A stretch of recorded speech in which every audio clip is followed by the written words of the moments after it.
هل تعلم من هو النبي الذي أحبه إبليس وطلب منه طلبا عظيما؟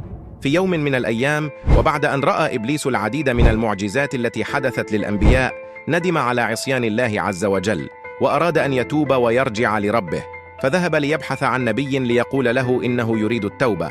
فوجد سيدنا موسى عليه السلام، فطلب منه أن يسأل الله الشفاعة والتوبة، فوافق سيدنا موسى ودعا الله أن يتوب على إبليس، فقيل له: يا موسى إنه لا يتوب.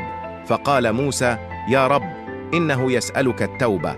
فأوحى الله تعالى: إني استجبت لك يا موسى، فآمره أن يسجد لقبر آدم فأتوب عليه. فرجع سيدنا موسى إلى إبليس وأخبره بما قاله الله، فغضب إبليس واستكبر، ثم قال: أنا لم أسجد له حيا، أأسجد له ميتا؟